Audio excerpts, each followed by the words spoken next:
આપ જોઈ રહ્યા છો ગુજરાતની number 1 news channel news 18 Gujarati. આપણું ગુજરાત સાથે હું છું સિદ્ધાર્થ ધોળકિયા। મહત્વના સમાચારથી શરૂઆત। બનાસકાંઠાના ભાભરમાં ગઈકાલે થયેલા હુમલાના વિરોધમાં ગેનીબેન ઠાકોરની આગેવાનીમાં રેલી નીકળી હતી। આ રેલીમાં કેટલાક ગુંડાઓએ રીતસરનું ભાભરને બાનમાં લીધું હતું।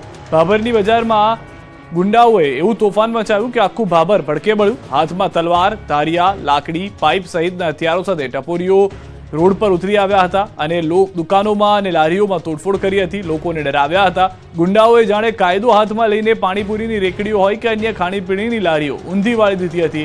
વેપારીઓને રીતસરના ધમકાવી બળજબરીથી દુકાનો બંધ કરાવી હતી। તોફાની તત્વોને જાણે બનાસકાંઠાના સાંસદ અને કોંગ્રેસ નેતા ગેનીબેન ઠાકોરે છૂટો દોર આપી દીધો હોય તે રીતે હંગામો મચાવ્યો હતો। બજારોમાં રીતસરનો સોપો પડી ગયો હતો। અહીં જાણે પોલીસનો કોઈ ડર જ ન હોય તેમ ગુંડાઓએ ભાભરને માથે લીધું। જ્યારે આ અંગે ગેનીબેન ઠાકોરને પૂછવામાં આવ્યું તો તેમણે આંખ આડા કાન કરી લીધા અને કોણે તોફાન મચાવ્યું તેનાથી અજાણ હોવાનો ડોળ કર્યો અને લાજવાની બદલે ગાજવા લાગ્યા। ત્યારે સવાલ એ છે કે આ મુદ્દે કેમ પોલીસ ચૂપ છે? આટલા બધા લોકો હથિયાર લઈને બજારમાં નીકળ્યા તો પોલીસ ક્યાં હતી? કેમ પોલીસનો ડર આ લોકોને ન રહ્યો? એકબીજાના કટ્ટર વિરોધીઓ ગેનીબેન અને સ્વરૂપજી એક રેલીમાં સાથે પણ દેખાયા। રાજકીય મંચ પર એકબીજાના કટ્ટર વિરોધીઓને અલગ અલગ વિચારધારા ધરાવતા બે પક્ષના નેતાઓ એક જ કાર્યક્રમમાં સાથે દેખાયા। વાત છે બનાસકાંઠાના સાંસદ ગેનીબેન ઠાકોર અને વાવના ધારાસભ્ય સ્વરૂપજી ઠાકોરની। ભાભરમાં એક જૂથે બીજા જૂથના 5 લોકો પર હિંસક હુમલો કર્યો, જેને લઈ ઠાકોર સમાજમાં રોષ ફેલાયો। આ ઘટનાના વિરોધમાં ભાભરમાં ઠાકોર સમાજની રેલી નીકળી હતી। અસામાજિક તત્વો સામે કડક પગલાં ભરવાની માંગ સાથે રેલી નીકળી, જેમાં ગેનીબેન ઠાકોર અને ભાજપના ધારાસભ્ય સ્વરૂપજી ઠાકોર સાથે જોડાયા હતા। એક સાથે આ ઘટનાનો વિરોધ કરતા જોવા મળ્યા હતા। રેલી યોજી ભાભર પોલીસ મથકે અસામાજિક તત્વો સામે કડક કાર્યવાહી કરવાની માંગ કરી છે। આમ સમાજ માટે બંને નેતાઓ એક જ છે તેનું ઉદાહરણ પૂરું પાડ્યું। બનાસકાંઠાના ભાભરમાં સામાન્ય બાબતે ભર બજારે ધીંગાણું। જાહેર રોડ પર લોકો પર વરસતી લાકડીઓ, નાસભાગ, રોડ પર લોહીથી લથબથ પડેલા લોકો, ટોળે વળેલા લોકો। બનાસકાંઠાના ભાભરમાં ભર બજારે ધીંગાણું થયું હતું। બે અલગ અલગ જૂથો સામસામે આવી ગયા હતા અને રોડ પર ધુકાવાળી કરી હતી। ભર બજારમાં કેટલાક લોકોને લાકડીઓથી ઢોરમાર મારવામાં આવતા રોડ પર નાસભાગ મચી ગઈ હતી। દ્રશ્યોમાં જોઈ શકાય છે કે રોડ પર કેટલાક લોકો દોડી રહ્યા છે, તેની પાછળ લાકડીઓ લઈને લોકો આવે છે અને કંઈ સમજે તે પહેલા 4 લોકો પર તૂટી પડે છે। લાકડીઓને ધોકા લઈને મારવામાં આવે છે। મારી અધમુવા કરી નાખ્યા, લોહી લુહાણ કરી નાખ્યા। લોકો બચવા માટે આજીજી કરે છે, પરંતુ માથાભારે શખ્સો જાણે કે આ લોકોને પતાવી દેવા જ આવ્યા હોય તે રીતે તૂટી પડે છે। એવા મારે છે કે કોઈ કઈ વચ્ચે પડવાની હિંમત નથી કરતું। રોડ ટ્રાફિક પણ જામ થઈ જાય છે। લોકો તમાશો જુએ છે, કેટલાક લોકો ઊભા રહે છે, તેને ધમકાવીને આગળ જવાનું કહે છે। મારી અધમુવા કરી ગુંડાઓ ભાગી જાય છે। લોહીથી લથબથ રોડ પર મદદ માટે કણસતા રહે છે, પરંતુ કોઈ મદદે આવતું નથી। અંતે પોલીસને જાણ કરવામાં આવતા પોલીસ 108 લઈને પહોંચે છે અને હોસ્પિટલે ખસેડે છે। ગંભીર 2 લોકોને ધારપુર ખાતે સારવાર માટે ખસેડાયા છે। ભાભર પોલીસે સમગ્ર ઘટનાને લઈને વધુ તપાસ હાથ ધરી। મહેસાણામાં પાર્કિંગ મુદ્દે મારામારી થઈ। આ બબાલ પાર્કિંગના કારણે થઈ। દ્રશ્યો મહેસાણાના અંબાસણ ગામના છે। અહીં કેટલાક શખ્સોએ દાદાગીરી કરી। રસ્તા વચ્ચે બાઇક પર પાર્ક કરી યુવક સિગરેટ પીતો હતો, જેને ગામના અન્ય વ્યક્તિએ બાઇકને સાઈડમાં મૂકવાનું કહેતા યુવક ઉશ્કેરાયો હતો। ગુસ્સામાં બાઇક લઈને ઘરે જતા રહ્યા બાદ પાછો આવ્યો હતો અને પછી માથાકૂટ કરી હતી। બીજા શખ્સોને લાવી પાર્લર પર ધમાલ મચાવી હતી। ધોકા, સ્ટીલના ટેબલ, ખુરશીઓ છૂટી મારી હતી। ગરદાપાટુનો માર માર્યો હતો। પાર્લરમાં છૂટી ખુરશીઓનો ઘા કરી રીતસરનો આતંક મચાવ્યો હતો। આ વિસ્તારમાં દહેશત ફેલાઈ હતી। આ અંગે પાર્લર માલિક સનંદ પટેલે ઠાકોર વૃષભ, ઠાકોર સુહાગ, ઠાકોર આશિકજી, ઠાકોર મિત વિરુદ્ધ ફરિયાદ કરી છે। હજુ 24 કલાક ગરમી તાંડવ મચાવશે। આકાશમાંથી અગનગોળા વરસી રહ્યા છે। ગરમીનો એવો સણસણતો પ્રહાર થયો છે કે પારો 46 ડિગ્રીને પાર પહોંચી ગયો છે। 10 થી વધુ શહેરોમાં તાપમાનનો પારો 43 ડિગ્રીને પાર પહોંચી ગયો છે।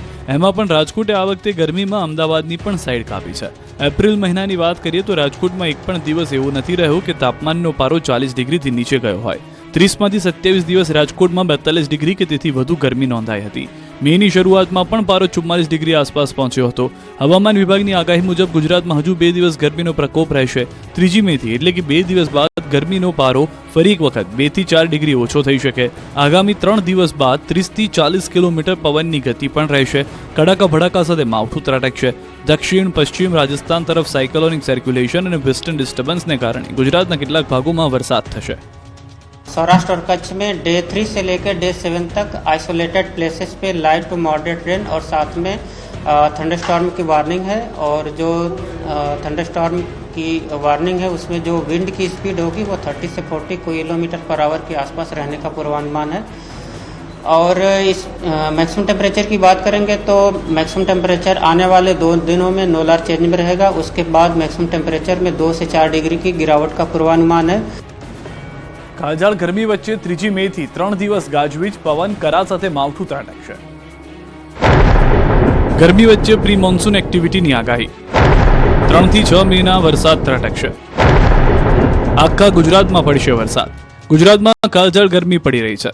46 ડિગ્રી તાપનું ટોર્ચર લોકો સહન કરી રહ્યા છે, જેની વચ્ચે મે માસ ખેડૂતો માટે મુસીબત લઈને આવશે. ગરમી વચ્ચે હવામાન વિભાગે વરસાદની આગાહી કરી છે. પ્રી મોન્સૂન એક્ટિવિટીની આગાહી કરી છે. 3 થી 6 મેના વરસાદ પડી શકે છે. ક્યારે ક્યાં વરસાદ પડશે તેની વાત કરીએ તો 3 મે કચ્છ, બનાસકાંઠા, સાબરકાંઠામાં વરસાદની શક્યતા છે. 4 મે કચ્છ, બનાસકાંઠા, પાટણ, મહેસાણા, સાબરકાંઠા, અરવલ્લી, મહીસાગર, દાહોદ, પંચમહાલ, વડોદરા, છોટાઉદેપુર, અમરેલી, ભાવનગરમાં ગાજવીજ સાથે વરસાદ સંભવ છે. 5મી મે કચ્છ, બનાસકાંઠા, પાટણ, મહેસાણા, સાબરકાંઠા, અરવલ્લી, મહીસાગર, દાહોદ, પંચમહાલ, વડોદરા, છોટાઉદેપુર, નર્મદા, તાપી, સુરત, નવસારી, ડાંગ, વલસાડ, દમણ, દાદરા, નગર હવેલી, ગીર સોમનાથ, અમરેલી, ભાવનગર, દીવમાં વરસાદની આગાહી છે. 6મી મે બનાસકાંઠા, સાબરકાંઠા, અરવલ્લી, મહીસાગર, દાહોદ, પંચમહાલ, વડોદરા, છોટાઉદેપુર, ભરૂચ, નર્મદા, સુરત, તાપી, નવસારી, ડાંગ, વલસાડ, દમણ, દાદરા, નગર હવેલી, પોરબંદર, રાજકોટ, જૂનાગઢ, અમરેલી, ભાવનગર, ગીર સોમનાથ, દીવમાં ગાજવીજ સાથે વરસાદની સંભાવના છે. 3 मई से लेकर 6 मई इसमें लाइट टू मॉडरेट रेन और लाइट थंडरस्टॉर्म 30 से 40 किलोमीटर प्रति घंटा पवन के साथ बारिश होने का संभावना है. જૂનાગઢથી સમાચાર. માણાવદરના મીતડી ગામમાં ભીષણ આગ. કપાસના જથ્થામાં લાગી છે વિકરાળ આગ. 57 ટ્રક કપાસના માલનો કરાયો હતો સંગ્રહ. આગની ઘટનામાં મોટા પાયે નુકસાની થયાનો પ્રાથમિક અંદાજ. માણાવદર ફાયર વિભાગ દ્વારા આગ પર કાબુ મેળવાયો છે, પરંતુ જે તે આપ દ્રશ્યો જોઈ રહ્યા છો, કપાસનો જથ્થો બળીને ખાખ થઈ ગયો છે. અંદાજિત 57 ટ્રક ભરેલો માલ હતો કે જે ભસ્મ થઈ ગયો હોવાની જાણકારી છે. સુરતમાં રફતારના રાક્ષસના આતંકથી એક કર્મીનું મોત. સુરતમાં રફતારના રાક્ષસો દિવસે ને દિવસે બેફામ બની રહ્યા છે. અઠવા ગેટ પાસે મોપેડ અન્ય બાઇકને ટક્કર મારતા બાઇક ચાલક નીચે પટકાયો. 2 થી 3 ફૂટ દૂર સુધી ઢસડાયા હતા. નાનપુરામાં મસરત મંજિલ ખાતે રહેતા 46 વર્ષીય મુસ્તાક આલમ મોહમ્મદ સાકી રેતીવાલા રાત્રે ઘોડદોડ રોડ ખાતે કોટક બેંકની મોપેડ પર ઘરે જવા નીકળ્યા હતા. તે સમયે અઠવા ગેટ ખાતે ચોપાટી નજીક અજાણ્યા બાઇક ચાલકે મોપેડને ટક્કર મારતા અકસ્માત સર્જાયો, જેમાં આસિસ્ટન્ટ મેનેજર મુસ્તાકને ગંભીર ઇજા થતા સારવાર માટે ખાનગી હોસ્પિટલમાં દાખલ કરાયા. મોપેડ ચાલક મસ્તકનું સારવાર દરમિયાન મોત નીપજ્યું. આ અંગે ઉમરા પોલીસે વધુ કાર્યવાહી હાથ ધરી છે. 2 શહેરમાં હિટ એન્ડ રનની ઘટનામાં 3ના મોત. ઝડપની મજા મોતની સજા સાબિત થઈ અરવલ્લીમાં. મેઘરજના પંચાલ રોડ પર હિટ એન્ડ રનની ઘટના બની હતી. રોલા ગામની સીમમાં પૂરપાટ જતા મોટરસાઇકલ ચાલકને અજાણ્યા વાહન ચાલકે અડફેટે લીધો હતો. ફૂલ સ્પીડમાં જતા વાહન ચાલકે મોટરસાઇકલને ટક્કર એવી મારી કે બાઇક ચાલક રોડથી ફંગોળાઈને નીચે પડી ગયો હતો. અકસ્માતમાં 55 વર્ષીય ઉકરડીના ભુલાભાઈનું સારવાર દરમિયાન મોત નીપજ્યું. બાઇકનો તો ભૂકો બોલી ગયો હતો. મૃતકના પરિવારજનોએ અજાણ્યા વાહન સામે નોંધાવ્યો ગુનો. પોલીસે ગુનો નોંધી વધુ તપાસ હાથ ધરી છે. વડોદરામાં ટેમ્પા અને બાઇક વચ્ચે અકસ્માત સર્જાયો હતો. ધોરણ 11નું પરિણામ લઈને આવતા અકસ્માત સર્જાયો. મોટા ફોફળિયા ઝાંઝડ રોડ પર અકસ્માતમાં બાઇક સવાર 4માંથી 2ના મોત થયા. બાઇક પર સવાર 4 યુવકો શિનોર તાલુકાના ઝાંઝડ ગામના છે. બાઇક પર સવાર 4 યુવકો પૈકી 2ના મોત, જ્યારે અન્ય 2ને પગ અને હાથમાં ઈજાઓ પહોંચી છે. મોટા ફોફળિયા સ્કૂલમાં ધોરણ 11નું પરિણામ લેવા ગયા હતા ત્યારે કાર સાથે ભેટો થયો. બંને યુવકોના મૃતદેહને પોસ્ટમોર્ટમ અર્થે ખસેડી શિનોર પોલીસે વધુ તપાસ હાથ ધરી. ઠાસરામાં દીકરીને કરંટ લાગતા માતા અને પુત્ર બચાવવા જતા 3ના મોત. ઠાસરાના આગરવા ગામે 3 લોકોને મોટર ભરકી ગઈ. દીકરી બચાવવા જતા માતા અને પુત્રનું પણ મોત થયું, જ્યારે દાદીને ઈજા પહોંચી. કૂવામાં રહેલી મોટરમાંથી કરંટ આવતા ખેતરની ઓરડીમાં 2 વર્ષની મીરા નામની દીકરીને કરંટ લાગ્યો. તેણે ચીસાચીસ કરી મૂકતા તેમની માતા દીકરીને બચાવવા માટે દોડી હતી, તો તેને પણ ઝટકો લાગ્યો હતો. ત્યારે માતાની સાથે ઓરડીમાં પહોંચેલા 8 વર્ષીય પુત્રને પણ કરંટ લાગ્યો. બંને બચાવની બૂમો પાડતા તેમને બચાવવા તેમના સાસુ દોડી ગયા હતા. દાદીને પણ કરંટ લાગ્યો હતો. એક બાદ એક 3ના મોત થતા ગામમાં શોકનું મોજું ફરી વળ્યું. જ્યારે લીલાબેનની ઈજા પહોંચતા તેમને સારવાર માટે ખસેડાયા હતા. તો માતા પુત્ર અને પુત્રીનું કરંટથી મોત થતા લોકોના ટોળે ખેતરે દોડી આવ્યા હતા. પોલીસ પણ ઘટના સ્થળે પહોંચી હતી. અંતિમ યાત્રામાં ગામ હિપકે ચડ્યું હતું. એક સાથે 3 મૃતદેહના અગ્નિ સંસ્કાર કરાતા ગામમાં કરુણ દ્રશ્યો સર્જાયા હતા. ગમગીની ફેલાઈ હતી. સુરેન્દ્રનગરની ભુગાવો નદીમાં ખનીજ માફિયાઓએ બનાવેલો રસ્તો તંત્રએ તોડી પાડ્યો. સુરેન્દ્રનગરની ભોગાવો નદીની દુર્દશા ખનીજ માફિયાઓના પાપે થઈ છે. બેફામ ખનન માટે ભૂમાફિયાઓ નદીની વચ્ચે રસ્તા બનાવ્યા હતા, ત્યારે નદીમાં રેતીની ચોરી માટે બનાવેલ ગેરકાયદે રસ્તાઓને આખરે તોડી પડાયા છે. સુરેન્દ્રનગરમાં ભૂમાફિયાઓએ શેખ પર ભોગાવો નદીમાં રેતી ચોરી માટે વહેણ રોકીને ગેરકાયદે રસ્તાઓ બનાવી દીધા હતા. આ રસ્તાઓ થકી ભૂમાફિયાઓ ડમ્પરથી બેફામ રીતે ચોરી કરતા તાજેતરમાં એક ડમ્પર પણ નદીમાં ખાબક્યું હતું, જેમાં એક વ્યક્તિનું મોત થયું હતું. આ બનાવ બાદ તંત્રએ ભૂમાફિયાઓ સામે નિયમોનો દંડો ઉગામ્યો છે અને નદીમાં ગેરકાયદે રસ્તાઓ તોડી પાડવામાં આવ્યા છે. બીજી તરફ સુરેન્દ્રનગરના રતનપરમાં ગેરકાયદેસર દબાણો હટાવવાની કામગીરી કરવામાં આવી છે. ભોગાવો નદીના કાંઠે ગેરકાયદેસર દબાણો દૂર કરાયા. પીજીવીસીએલની ટીમને સાથે રાખી ગેરકાયદેસર વીજ જોડાણો પણ દૂર કરાયા. અંદાજે 50થી વધુ પોલીસ કર્મચારીઓ તૈનાત કરાયા. સુરેન્દ્રનગર મામલતદાર સહિતની ટીમની હાજરીમાં દબાણો દૂર કરાયા. કોઈ અનિચ્છનીય ઘટના ન બને તે માટે ચુસ્ત પોલીસ બંદોબસ્ત ગોઠવાયો. અમદાવાદના ચંડોળા તળાવમાં ત્રીજા દિવસે પણ ફર્યું બુલડોઝર.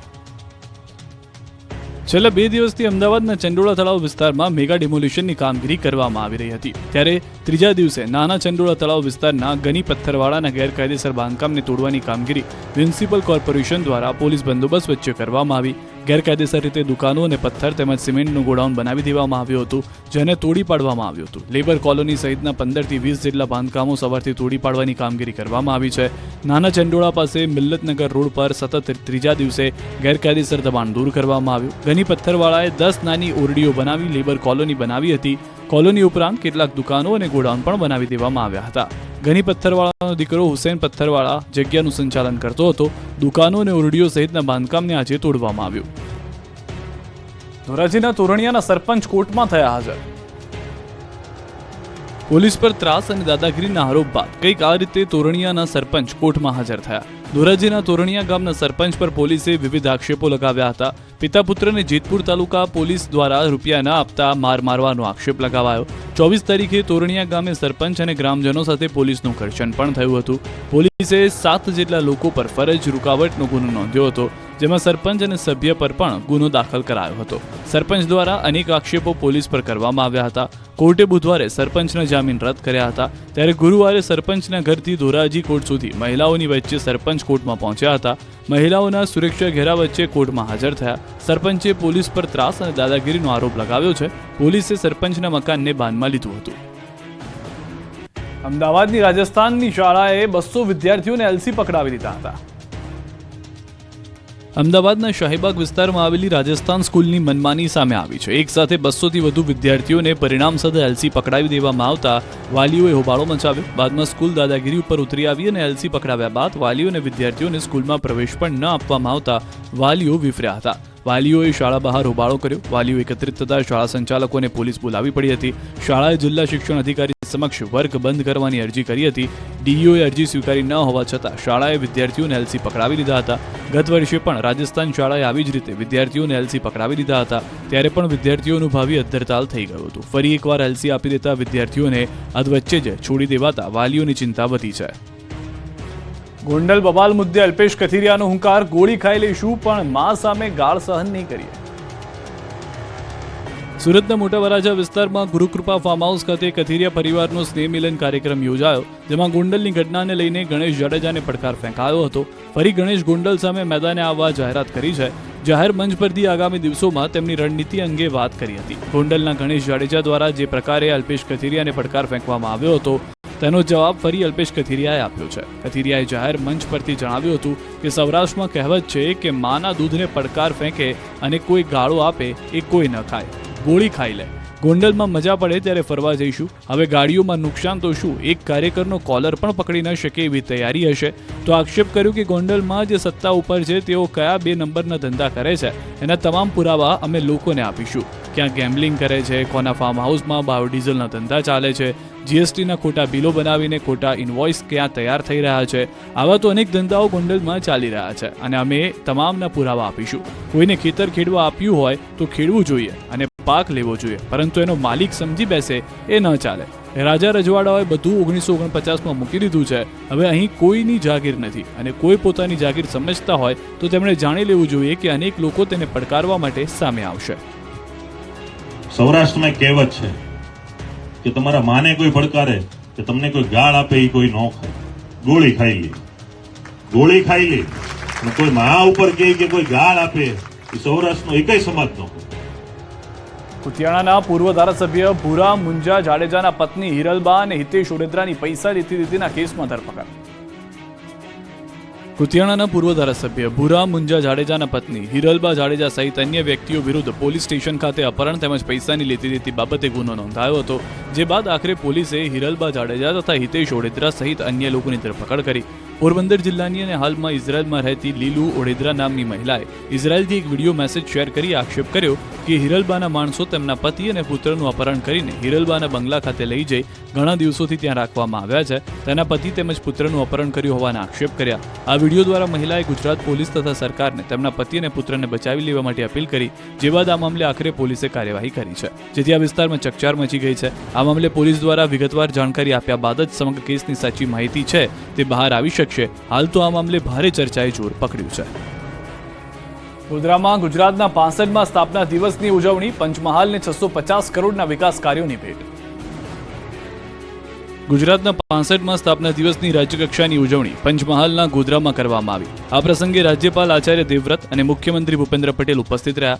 પહેલા સીએમનું મંચ પર સ્વાગત કરાયું. બાદમાં મુખ્યમંત્રીના હસ્તે પંચમહાલને 650 કરોડના 85 વિકાસ કાર્યોની ભેટ આપવામાં આવી. પંચામૃત ડેરી ખાતે UHT દૂધ બનાવવાના પ્રોસેસિંગ પ્લાન્ટનું ખાતમુહૂર્ત તેમજ ગૌશોટ સેક્ટ શોર્ટેડ સિમેન્ટ ટેકનોલોજીમાં મશીનનું વર્ચ્યુઅલ ઉદ્ઘાટન કરવામાં આવ્યું હતું. આ ઉપરાંત હાલોલમાં લિથિયમ આયન બેટરી રિસાયકલ પ્લાન્ટનું ઉદ્ઘાટન કરાયું. ભૂપેન્દ્ર પટેલે ગૌરવ દિવસે કહ્યું હતું કે ગુજરાતના સૌના વિકાસનો મંત્ર સાચા અર્થમાં સાકાર થયો. બીજી તરફ ગુજરાત સ્થાપના દિવસની પૂર્વ સંધ્યાએ ગોધરા ખાતે ગુજરાત પોલીસ દ્વારા પ્રથમવાર મશાલ પીટીનું આયોજન કરવામાં આવ્યું, જેમાં પોલીસ જવાનોએ એકથી એક ચડિયાતા દાવ રજૂ કરી ઉપસ્થિત લોકોને મંત્રમુગ્ધ કરી દીધા હતા. આ મશાલ પીટી કાર્યક્રમમાં રાજ્ય પોલીસ વડા વિકાસ સહાય સહિત ઉચ્ચ પોલીસ અધિકારીઓ, રાજ્ય કેબિનેટ શિક્ષણ મંત્રી કુબેર ડિંડોર સહિત સ્થાનિક ધારાસભ્યો અને પદાધિકારીઓ ઉપસ્થિત રહ્યા. ત્યારે રાજ્ય કેબિનેટ શિક્ષણ મંત્રી કુબેર ડિંડોર મશાલ પીટી કાર્યક્રમ અને ગુજરાત પોલીસ જવાનોને બિરદાવ્યા. રાજ્યની 8400 ગ્રામ પંચાયતોમાં વહીવટદાર શાસનનો અંત આવશે. જૂનમાં યોજાશે ગ્રામ પંચાયતોની ચૂંટણી. રાજ્યની 8400 ગ્રામ પંચાયતોમાં વહીવટદાર શાસનનો અંત આવશે. જૂનમાં યોજાશે ગ્રામ પંચાયતોની ચૂંટણી. ગુજરાતની 400થી વધુ ગ્રામ પંચાયતોમાં છેલ્લા 2.5 વર્ષથી વહીવટદાર શાસન ચાલી રહ્યું છે અને ઘણા કારણોસર વારંવાર ચૂંટણી મુલતવી રહેતી આવી છે. હવે આખરે ચૂંટણી પંચ તરફથી મળતા સંકેત મુજબ જૂન મહિનામાં આખા રાજ્યમાં ગ્રામ પંચાયતની ચૂંટણી યોજાવાની સંભાવના પ્રબળ બની છે. રાજ્ય ચૂંટણી આયોગે તમામ જિલ્લા કલેક્ટરો અને ચૂંટણી અધિકારીઓને વોર્ડ વાઇઝ ફોટાવાળી મતદાર યાદી તૈયાર કરવાનો કાર્યક્રમ સોંપ્યો છે. 1 મે થી 16 મે વચ્ચે ચાલનારા આ કાર્યક્રમ અંતર્ગત 2 મે થી પ્રાથમિક યાદી પ્રસિદ્ધ થશે. 8 મે સુધી દાવા અને વાંધા અને 16 મે અંતિમ યાદી જાહેર કરાશે. યુદ્ધની તણાવભરી સ્થિતિ વચ્ચે લડાકુ જહાજ INS સુરત હજીરા પોર્ટ પહોંચ્યું. ભારતની નૌકાદળની તાકાતનું પ્રતિબિંબ મનાતું આધુનિક લડાકુ જહાજ INS સુરતના હજીરા સ્થિત પોર્ટ પર સન્માનપૂર્વક પહોંચી ગયું. યુદ્ધ જેવી તણાવભરી સ્થિતિ વચ્ચે INS સુરતનું ગુજરાતમાં આગમન રાષ્ટ્રીય સુરક્ષાની દ્રષ્ટિએ મહત્વપૂર્ણ માનવામાં આવી રહ્યું છે. આ INS સુરત એ ભારતનું સ્વદેશી રીતે નિર્મિત એક અતિ આધુનિક ગાઇડેડ મિસાઇલ ડેસ્ટ્રોયર છે, જે ભારતીય નૌકાદળના વિઝન મેક ઇન ઇન્ડિયા હેઠળ તૈયાર કરવામાં આવ્યું. આ જહાજે દુશ્મનોના દરિયાઈ હુમલાઓને પગે છાપ આપવાની અને આત્મરક્ષા સાથે હુમલો કરવાની સમર્થતા ધરાવે છે. પ્રધાનમંત્રી શ્રી નરેન્દ્ર મોદીએ અગાઉ આ જહાજનું લોકાર્પણ કર્યું હતું અને તે પછી પહેલીવાર આ જહાજ ગુજરાતના કોઈ પોર્ટ પર આવ્યું છે. INS સુરત આગામી 2 દિવસ સુધી સુરતમાં રહેશે. આ સમયગાળા દરમિયાન પોલીસ અધિકારીઓ, સેના પ્રતિનિધિઓ, NCCના વિદ્યાર્થીઓ તેમજ સામાજિક અગ્રણીઓ અને વિદ્યાર્થીઓને જહાજની અંદરથી મુલાકાત લઈ શકાશે અને તેના કાર્યોની રૂપરેખા જાણવા મળશે. લોકો INS સુરતની આર્કિટેક્ચર, તેના missile launching system, radar, communication deck અને અન્ય વ્યવસ્થાઓને નજીકથી જોઈ શકશે. INS સુરતનું 7400 ટન વજન છે. INS સુરતની લંબાઈ 164 મીટર છે. તે 60 કિલોમીટર પ્રતિ કલાકની ઝડપે દોડી શકે છે. INS સુરતમાં બ્રહ્મોસ મિસાઇલ સિસ્ટમ છે. સૌથી આધુનિક રડાર તંત્ર, ઇલેક્ટ્રોનિક વોરફેર સાધનો અને સુપરસોનિક સેન્સર્સ જેવા તદ્દન આધુનિક સાધનોથી સજ્જ છે. તે દુશ્મન દેશોની કોઈ પણ દરિયાઈ હરકત સામે તરત પ્રક્રિયા અને પ્રતિક્રિયા આપી શકે છે. જહાજના આગમન સમયે રાજ્યસભાના સભ્ય ગોવિંદભાઈ ધોળકિયા, સુરત જિલ્લા કલેક્ટર અને નૌકાદળના અધિકારીઓ હાજર રહ્યા. તેમણે ધ્વજવંદન સાથે જહાજનું સ્વાગત કર્યું. જહાજ પર 4 ઇન્ટરસેપ્ટર બોટની સાથે 50 અધિકારી, 250 નૌસૈનિકો રહી શકે છે. યુદ્ધ જહાજ દરિયામાં 45 દિવસ સુધી રહી શકે છે. મનિંદરસિંહ બિટ્ટાએ ભાવનગરના આતંકી હુમલામાં મૃત્યુ પામેલા લોકોના પરિવારજનોની મુલાકાત કરી. ઓલ ઇન્ડિયા એન્ટી ટેરરિસ્ટ ફ્રન્ટના ચેરમેન મનિંદરસિંહ બિટ્ટાએ ભાવનગરની મુલાકાત લીધી. પહેલગામ આતંકવાદી હુમલામાં મૃત્યુ પામેલા પિતા પુત્રના પરિવારજનને મળ્યા. આતંકવાદી હુમલામાં ભાવનગર શહેરના કાળિયાબીડના મૃતક પિતા પુત્રના ઘરે પહોંચી મૃતકોને શ્રદ્ધાંજલિ અર્પણ કરી સાંત્વના પાઠવી હતી. આ સમયે મનિંદરસિંહે અમિત શાહ અને પ્રધાનમંત્રી નરેન્દ્ર મોદીના વખાણ કર્યા. પાકિસ્તાન પર પ્રહાર કરતા કહ્યું કે લોકો રોડ પર આવી કહેવું પડશે કે મોદીજી જે કરવું હોય તે કરો, પણ પીઓકે લઈ લો. આવનાર ભવિષ્ય માટે ગોળીનો જવાબ ગોળી છે, ગોળી જ રહેશે. હવે જવાબ આપવાનો સમય આવી ગયો છે. 370 ધારા હટાવી એમ પીઓકે લઈ લો, એ જ સાચી શ્રદ્ધાંજલિ હશે. પુત્ર જન્મ થતા રાજકોટના ભક્તે અંબાજી મંદિરમાં 3 કિલોનું ચાંદીનું સ્ટેન્ડ અર્પણ કર્યું. અંબાજી મંદિરે ભક્તો સોના ચાંદીનું દાન આપતા હોય છે, ત્યારે રાજકોટના ભક્તની માનતા માતાજીએ પૂર્ણ કરતા ચાંદી માના ખોળે અર્પણ કરી. રાજકોટના મહેશભાઈ ધોરડા તરફથી પુત્રના જન્મ પ્રસંગને લઈને અંબાજી મંદિરમાં રાજભોગનો થાળ મૂકવાનું ચાંદીનું સ્ટેન્ડ અર્પણ કરાયું. મંદિરમાં બપોરે માતાજીને સોનાના થાળમાં જમાડવામાં આવે છે. આ પરંપરા વર્ષોથી થાય છે, ત્યારે તે થાળ ચાંદીના સ્ટેન્ડ ઉપર મૂકીને જમાડાય છે. જે રાજકોટના મહેશભાઈ ધોરડા તરફથી પુત્રના જન્મ પ્રસંગને લઈને માતાજીને ચાંદીનો સ્ટેન્ડ અર્પણ કરાયું હતું, જે અંદાજે 3 કિલો 261 ગ્રામનું અંદાજિત કિંમત રૂપિયા 3,11,000નું છે. અંકલેશ્વરની પાનેલી નહેરમાં ડૂબી જતા એક યુવકનું મૃત્યુ થયું. અંકલેશ્વરના પાનોલી નહેરના એક યુવાન ડૂબી ગયો હતો. રાહુલ ઠાકોર નામનો યુવાન નહેર ક્રોસ કરી રહ્યો હતો, ત્યારે પગ લપસી જતા નહેરમાં ખાબક્યો હતો. નહેરમાં ડૂબી ગયો હતો, જેથી બચાવની બૂમો પાડી હતી, પરંતુ મહારાજાનગર નજીક નહેર પાસે કોઈ ન હોવાથી યુવાનને કોઈ બચાવવા દોડી આવ્યું ન હતું. યુવાનને તરતા આવડતું ન હતું, જેથી યુવાન ડૂબી ગયો. 27 વર્ષના યુવાનનું મોત થયું. નહેરમાં યુવાનની તરતી લાશ જોવા મળી. આ અંગેની લોકોને જાણ થતાં લોકોના ટોળે નહેર ખાતે પહોંચ્યા હતા અને તંત્રને જાણ કરી હતી. મહા મહેનતે યુવાનના મૃતદેહને બહાર કઢાયો હતો. સાક્ષીમાં હટી જવાની ધમકી આપી પિતા પુત્રએ સુરતમાં વકીલ પર કર્યો હુમલો. કામરેજ પોલીસ સ્ટેશનના ફાયરિંગ એટ્રોસિટીના કેસમાં સાક્ષી તરીકે ખસી જઈ પોતાની ફેવરમાં જુબાની આપવા પિતા પુત્રએ વકીલ પર જીવલેણ હુમલો કર્યો. ધાક ધમકી આપનાર કઠોર ગામના માથાભારે પિતા પુત્રએ કામરેજ ટોલ નાકા પાસે રહેતા વકીલ ઉપર ધારિયા વડે હુમલો કરી માથામાં ગંભીર ઈજા પહોંચાડી. આ અંગે ઉત્તરાયણ પોલીસે હત્યાના પ્રયાસનો ગુનો નોંધી હુમલો કરનાર પિતા પુત્રની ધરપકડ કરી. વૃદ્ધ વકીલ ખુશાલભાઈ સોલંકીના વકીલ પુત્ર સૌરભ સોલંકી ઉપર 2 દિવસ પહેલા ધારિયા વડે હુમલો કરાયો હતો. હુમલો કરી પિતા પ્રકાશ કાંતિલાલ મૈસુરિયા અને તેનો પુત્ર આયુષ મૈસુરિયા ભાગી ગયા હતા. મહત્વનું છે કે 2020માં થયેલા ફાયરિંગમાં અરવિંદભાઈએ કામરેજ પોલીસ સ્ટેશનમાં હત્યાની કોશિશ અને એટ્રોસિટી મુજબ ગુનો નોંધ્યો હતો, જેમાં પોલીસે પ્રકાશ મૈસુરિયાની કરી હતી ધરપકડ. આ ગુનામાં સાક્ષી તરીકે એડવોકેટ સૌરભ હતો. પ્રકાશ મૈસુરિયાએ અવારનવાર સૌરભને સાક્ષીમાંથી હટી જવા માટે ધમકી આપી હતી. અમદાવાદ સાબરમતીમાં પાર્સલ બ્લાસ્ટના આરોપીના કોર્ટે જામીન નામંજૂર કર્યા. અમદાવાદના સાબરમતી વિસ્તારમાં ગત ડિસેમ્બર 2024માં બનેલી પાર્સલ બ્લાસ્ટની ઘટનામાં કોર્ટે આરોપીના જામીન નામંજૂર કર્યા. આરોપી રોહન ઉર્ફે રોકી રાવળના જામીન ગ્રામ્ય કોર્ટે નામંજૂર કર્યા છે. આરોપી રોહને ચાર્જશીટ પહેલા જ અમદાવાદ ગ્રામ્ય સેશન્સ કોર્ટમાં રેગ્યુલર જામીન મેળવવા અરજી કરી હતી, જે અંગે મૂળ ફરિયાદી બળદેવ સુખડિયાના વકીલ તરફથી જામીન અરજીનો કોર્ટ સમક્ષ વિરોધ કરવામાં આવ્યો હતો. ફરિયાદીના વકીલ કેવિન પટેલ તરફથી કોર્ટ સમક્ષ રજૂઆત કરાઈ હતી કે આ કેસના બંને આરોપીઓ રૂપેન રાવ અને રોહન છેલ્લા 6 માસથી સાથે રહેતા હતા અને બોમ્બ બનાવતા શીખેલા છે, જેથી જામીન મળતા દેશદ્રોહી કૃત્ય કરે તેવી દહેશત છે. સાથે જ આરોપીને જામીન મળે તો ફરિયાદીના પરિવારને પણ જોખમ રહેલું છે અને કેસ પરત ખેંચવા ધમકી આપીને કેસના પુરાવા સાથે ચેડા થવાની સંભાવના રહેલી છે, જેથી આરોપી રોહન ઉર્ફે રોકી રાવળના જામીન નામંજૂર કરવા જોઈએ એવી માંગ કરી કોર્ટે બંને પક્ષોની દલીલને ધ્યાને લેતા પાર્સલ બ્લાસ્ટ કેસના આરોપી રોહનના કાયમી જામીન નામંજૂર કર્યા.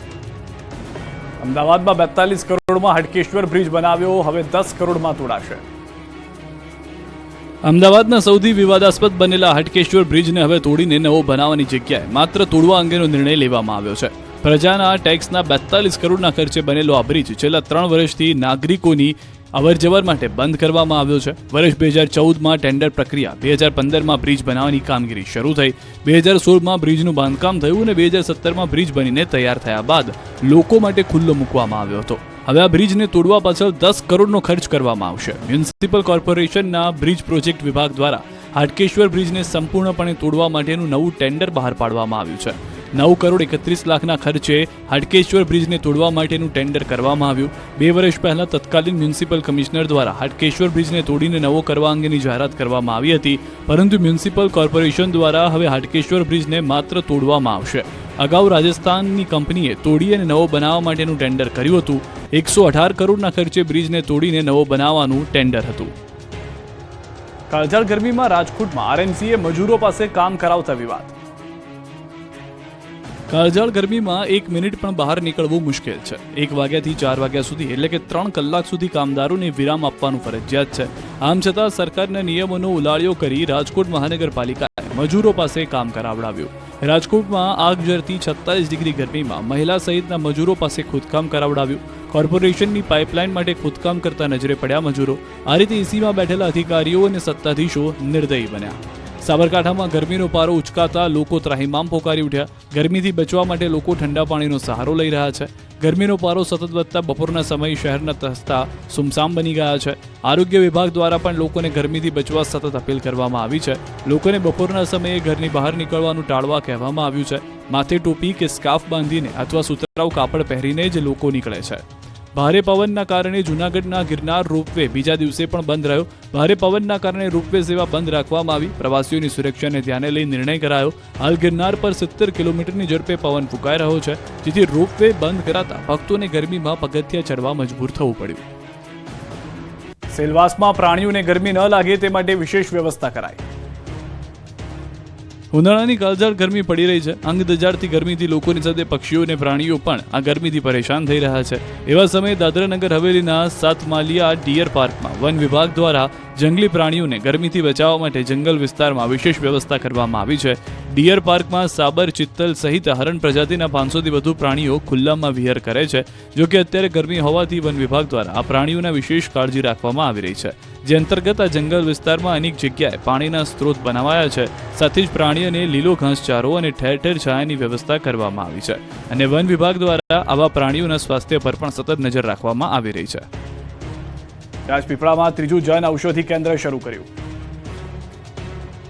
રાજપીપળા શહેરના લોકો માટે દવાની સુવિધાઓમાં વધારો થયો છે. રાજપીપળા શહેરમાં ઇન્ડિયન રેડક્રોસ સોસાયટી દ્વારા જન ઔષધિ કેન્દ્રનો શુભારંભ કરાયો છે.